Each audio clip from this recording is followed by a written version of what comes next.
Welcome to my channel. প্রিয় চাকরি প্রার্থী বন্ধুরা, তোমরা যারা বিভিন্ন সরকারি চাকরির জন্য প্রস্তুতি নিচ্ছ তাদের জন্য ভীষণ ভীষণ ইম্পর্ট্যান্ট একটা ভিডিও নিয়ে চলে এসেছি। তো বেসিক্যালি আজকের ভিডিও থাম্বনেল দেখে সবাই বুঝতে পেরেছো, আইসিডিএস পরীক্ষা যারা দিতে চলেছো। আইসিডিএস মিন্স অঙ্গনওয়াড়ি ওয়ার্কার এবং অঙ্গনওয়াড়ি হেল্পার, যে জেলাভিত্তিক চাকরির নিয়োগ শুরু হয়েছে। কয়েকটা জেলায় অলরেডি হয়ে গেছে, খুব তাড়াতাড়ি হুগলিতে হবে, তারপর মেদিনীপুর দুটো, পুরুলিয়া, বাঁকুড়া, এই জেলাগুলোতে কিন্তু খুব তাড়াতাড়ি পরীক্ষা হতে চলেছে।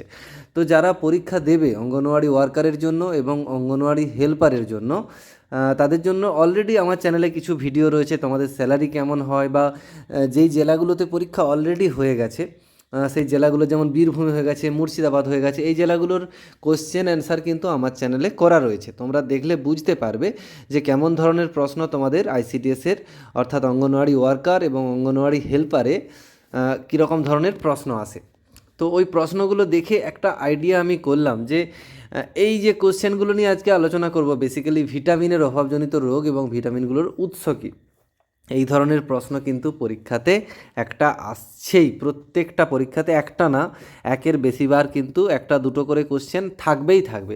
তো এখানে যে প্রবলেমগুলো নিয়ে আজকে আলোচনা করব, যেই বিষয়গুলো নিয়ে বলবো, অর্থাৎ এই যে ভিটামিন এর অভাবে কি হয় এবং ভিটামিন এ কোন কোন খাবারে পাওয়া যায়, এই ধরনের প্রশ্নগুলোর মধ্যে এই ছকটা যদি তোমরা করে নাও, কয়েকটা ইম্পর্ট্যান্ট বলে দেবো আরও বেশি করে, এই ছকটা করলে আশা করি এখান থেকে একটা প্রবলেম না, একটার বেশি প্রবলেম তোমরা পাচ্ছ। তো এই ছকটা সবাই খুব ভালো করে নাও। দেখে নাও, একটু আলোচনা করে দিচ্ছি।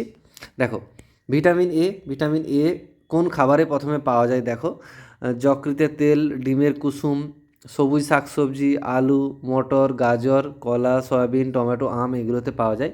তবে উৎসটা একটু কম ইম্পর্টেন্ট, ঠিক আছে? বেশি ইম্পর্টেন্ট হচ্ছে যে অভাবজনিত রোগ, এই দুটো টেবিল সবাইকে ভালো করে করতে হবে। এই দুটো হচ্ছে ভিভিআই, ঠিক আছে? ভিটামিন, এরকম কোশ্চেন থাকবে, ভিটামিন এর অভাবে কী রোগ হয় বা রাতকানা রোগ হয় কোন ভিটামিনের অভাবে, নিচে দেওয়া থাকলো vitamin A, vitamin B, vitamin C, এরকম করে দেওয়া থাকলো। বুঝতে পেরেছো বিষয়টা? এই দুটো ভালো করে করতে হবে। তার মানে ভিটামিন এর অভাবে হয় রাতকানা রোগ বেসিক্যালি, আর একটা হয় বুদ্ধির প্রতিবন্ধকতা। এটা অতটা ইম্পর্টেন্ট নয়, এখানে ইম্পর্টেন্ট হচ্ছে রাতকানা রোগ। তারপরে দেখো, ভিটামিন বি1, বি এর অনেকগুলো ভাগ রয়েছে। ভিটামিন বি1-এর অভাবে হয় বেরি রোগ, ঠিক আছে? হয়তো দিল বেরি রোগ কিসের অভাবে হয়, দিয়ে ভিটামিন বি দিল, ভিটামিন সি দিল, ভিটামিন এ, ভিটামিন কে দিল, তখন তোমরা ভিটামিন বি1 যদি মেনশন করা না থাকে, বি1 বি2 এইভাবে, তখন তোমরা শুধুমাত্র বিটাই মনে রাখতে পারো, ভিটামিন বি এর অভাবে বেরি হয়। কিসে কিসে পাওয়া যায় এই ভিটামিনটা? ইস্ট, চাল, মাংস, গম, মূলো, এগুলোতে পাওয়া যায়। তারপর ভিটামিন বি2, ছানি, মুখমণ্ডলে চর্মের দাগ হওয়া, এগুলোতে পাওয়া যায়। তারপরে ভিটামিন বি6-এর অভাবে স্বল্প রক্তাল্পতা দেখা যায়। তবে ভিটামিন বি এর মধ্যেই বেরি রোগটাই সবথেকে বেশি ইম্পর্টেন্ট। যেমন ভিটামিন এ আমাদেরকে খুব ভালো করে করতে হবে রাতকানা, ভিটামিন এর জন্য করতে হবে রাতকানা, আর ভিটামিন বি এর জন্য বেরি, এগুলো বেশি ইম্পর্টেন্ট। তারপরে আরও আসছি, দেখো আরেকটা আছে ভিটামিন বি5-এর অভাবে পেলেগ্রা রোগ, এটাও কিন্তু খুব ইম্পর্টেন্ট। তারপরে দেখো, ভিটামিন বি12-এর অভাবে পার্সিনিয়াস রক্তাল্পতা, এটাও মোটামুটি ইম্পর্টেন্ট। এবার ইম্পর্টেন্ট, ভিটামিন সি এর অভাবে কী রোগ হয়? স্কারভি রোগ, খুব ইম্পর্টেন্ট। ভিটামিন সি এর অভাবে হয় স্কারভি রোগ। কোথায় কোথায় পাওয়া যায়? যদি এই রোগটা তোমরা না চাও এই রোগটা হোক, তবে এই খাবারগুলো অবশ্যই বেশি পরিমাণে খেতে হবে। বাঁধাকপি, টমেটো, শসা, এই শস্য, অঙ্কুরিত শস্য, এগুলো কিন্তু খেতে হবে।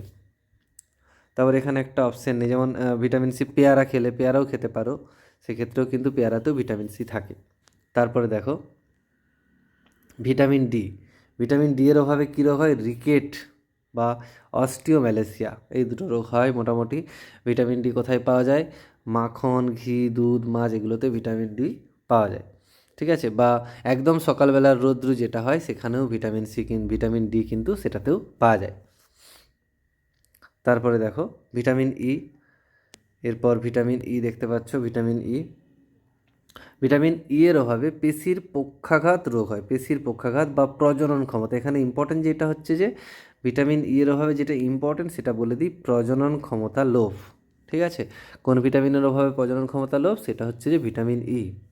আর ডি এর জন্য রিকেটটা ভালো করে মনে রাখতে হবে, সি এর জন্য স্কারভি, বি এর জন্য বেরি, এর জন্য রাতকানা। এই একটা ভীষণ ইম্পর্টেন্ট। তারপরে দেখো, ভিটামিন ই কোথায় পাওয়া যায়? সবুজ শাকসবজি, দুধ, পেঁয়াজ, রসুন, মধু, আপেল, গাজর এগুলো তাহলে খেতে হবে। তারপরে দেখো ভিটামিন কে।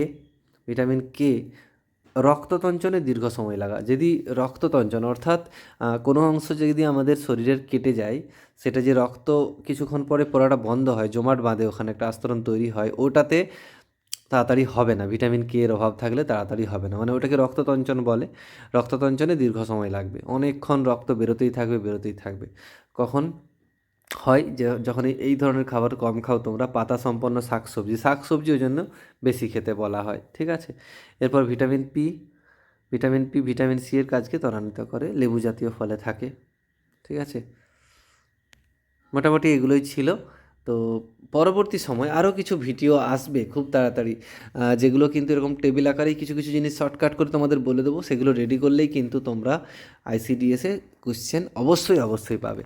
তো এখানে রাখলাম, সবাই খুব ভালো থেকো, মন দিয়ে পড়াশোনা করো। Thanks for watching.